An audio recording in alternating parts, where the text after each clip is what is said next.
Hi guys, welcome back to my channel. आज का मेरा टॉपिक है एफआईआर। एफआईआर में आज मैं आपको ये बताऊंगी कि कौन से सेक्शन में एफआईआर दर्ज होता है, क्या प्रोसीजर है उसको। अगर तुम्हारा पुलिस ऑफिसर एफआईआर रिफ्यूज कर देता है तो आप क्या कर सकते हो। इसके अलावा मैं कोई केसेस बताऊंगी आपको। तो इस तरीके से मैं आपको पूरी डिटेल बताऊंगी जो आपको मालूम होना बहुत जरूरी है।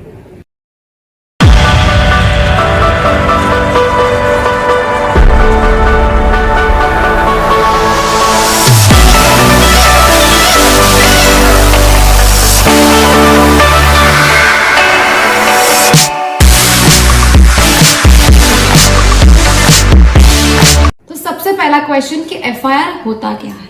एफआईआर का फुल फॉर्म है फर्स्ट इंफॉर्मेशन रिपोर्ट। ये एक ऐसा रिटन डॉक्यूमेंट है जो एक पुलिस ऑफिसर प्रिपेयर करता है जब उसको कोई इन्फॉर्मेशन मिलती है अबाउट कोई कॉग्नाइजेबल ऑफेंसेस। आप सोच रहे होंगे कॉग्नाइजेबल ऑफेंसेस क्या है। कॉग्नाइजेबल ऑफेंसेस ऐसे ऑफेंसेस है जो एक माइनर क्राइम से काफी बड़े होते हैं, जैसे कि रेप हो गया, एसिड अटैक हो गया, attempt to throw acid, sexual harassment हो गए। ऐसे केसेस जिसके अंदर पुलिस अरेस्ट कर सकती है आपको विदाउट एनी वारंट। ये बात तो आपको पता होगी, बट इसके अलावा आपको जो चीजें नहीं पता है वो है ईएफआईआर। ईएफआईआर एक ऐसा एफआईआर है जो आप एक इलेक्ट्रॉनिक फॉर्म है जो आप एक ऑनलाइन मोड से भी एफआईआर फाइल कर सकते हो। अगर आपको एफआईआर फाइल करना है तो उसका पूरा प्रोसीजर लिखा गया है section 154 of criminal procedure code में। इसके अलावा अगर आपको एफआईआर फाइल करनी है आप कोई भी स्टेशन में जाके एफआईआर फाइल कर सकते हो सकता है कि आपका क्राइम किधर और कोई और जगह पे हुआ है और आप एफआईआर किधर और फाइल कर रहे हो। Yes, this is possible due to zero F. Zero F I R allow करता है कि हम कोई और जुडिक्शन में जाके भी एफआईआर फाइल कर सकते हैं। तो अगर आपको एफआईआर फाइल करना है तो आपको क्या क्या करना पड़ेगा।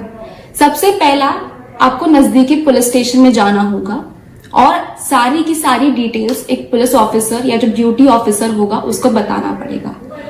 उसके बाद आपको ऑफिसर पूछेगा कि आप ये सारा जो ऑब्जर्वेशन है या ये सारा जो इन्फॉर्मेशन है आप ओरली बोलना चाहेंगे या आपको लिखना है। तो अगर आप ओरली का अगर आपको ये इन्फॉर्मेशन ओरली बोलनी है तो पुलिस ऑफिसर ये पूरा आपका इंसिडेंट एक बुक में नोट डाउन करेगा, और अगर रिटन भी होगा तो यस वो भी पूरा का पूरा इंसिडेंट नोट डाउन करेगा। वो एक ऐसी बुक में वो रिकॉर्ड मेंशन करेगा जो कि प्रिस्क्राइब की गई है as per the state government.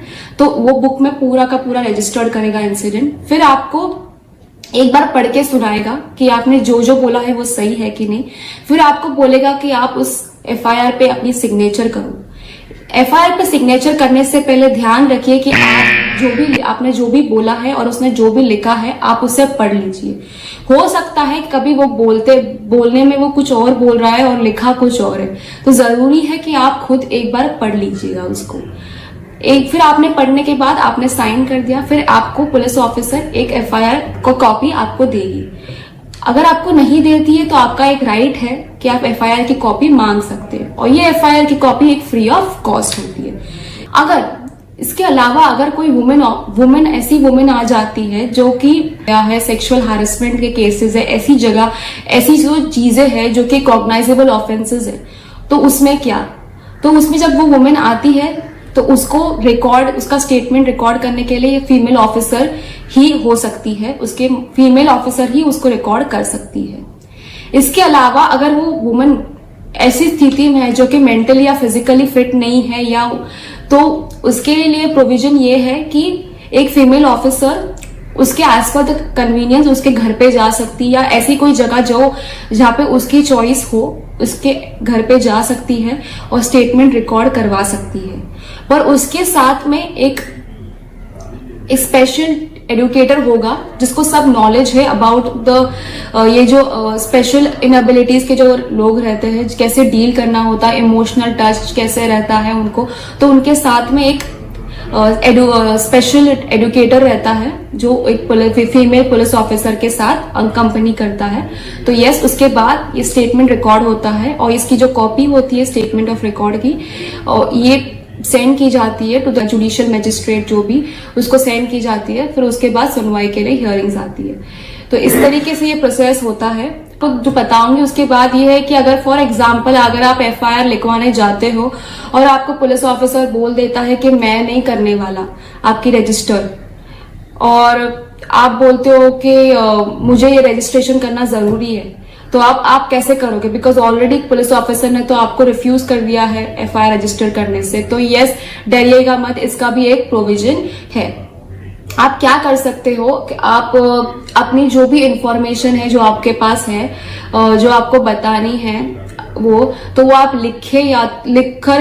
लिखकर या तो फिर एक पोस्ट के द्वारा एक सुपरिंटेंडेंट ऑफ पुलिस, मतलब जो एक ड्यूटी ऑफिसर से काफी ऊपर होता है, जिसके पास एक स्पेशल पावर्स होती है, उसको आप एक लिखे या बाय द पोस्ट आप एक ड्रॉप कर सकते हैं। और अगर उस ऑफिसर आपका ये इंफॉर्मेशन पढ़ेगा और अगर उसको लगता है कि इस इंफॉर्मेशन में इन्वेस्टिगेशन की जरूरत है या ऐसी इंक्वायरी की जरूरत है, तो वो आपको कांटेक्ट करेगा और इस प्रोसेस में वो या तो खुद इन्वेस्टिगेशन कर सकता है या तो एक अपने सबऑर्डिनेट पुलिस ऑफिसर को भी बोल सकता है, जिनके पास सारी पावर्स होती है या जिनको स्पेशल नॉलेज है अबाउट दिस पर्टिकुलर केसेस।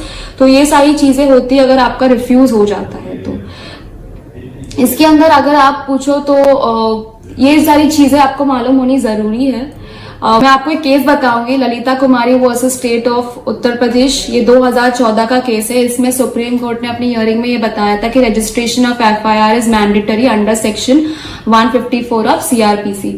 तो इसका मतलब ये होता है कि पुलिस ऑफिसर अपनी ड्यूटी को अवॉइड नहीं कर सकता है। मतलब वो अगर आपको इनकार नहीं कर सकते रजिस्टर करने के लिए FIR, अगर वो कॉग्निजेबल ऑफेंस है, और अगर बाद में अगर उसने इनकार कर दिया और बाद में मालूम पड़ा कि वो एक कॉग्निजेबल ऑफेंस था, तो उस पुलिस ऑफिसर के अगेंस्ट एक्शन भी लिया जा सकता है। तो ये बहुत ही बढ़िया केस था। अगर आपको इसके बारे में और डिटेल जानना है ये केस के बारे में, तो मैं आपको एक लिंक शेयर करूंगी इसके नीचे, तो प्लीज उस केस की केस का पूरा इन डेप्थ आपको समझ में आ जाएगा मैं क्या बात कर रही हूँ। इसके अलावा अभी मैंने आपको बताया था अबाउट EFIR। EFIR मतलब आप एक ऑनलाइन मोड है FIR फाइल करने का। इसके अंदर आप कंप्लेन भी फाइल कर सकते हैं, FIR भी फाइल कर सकते हैं। बट इसको मुझे समझाने के लिए और एक वीडियो बनाना पड़ेगा आपको दिखाने के लिए, बिकॉज इसमें काफी चीजें मुझे बतानी पड़ेगी। कौन से वेबसाइट में जाना पड़ेगा, कौन से सिटी में कौन सा प्रोविजन लगता है, किस तरीके से आपको ये फाइल करना पड़ेगा। तो ये मैं आपको नेक्स्ट लेक्चर में बताऊंगी। तो इसके लिए आपको मेरा नेक्स्ट लेक्चर देखना जरूरी है। तो अगर आपको मेरा ये आज का वीडियो इंफॉर्मेटिव लगा हो तो प्लीज मेरे वीडियो के नीचे कमेंट कीजिए और हो सके सब्सक्राइब कीजिए। सो yes guys, this is my time. So thank you so much for watching my channel. See you in the next video.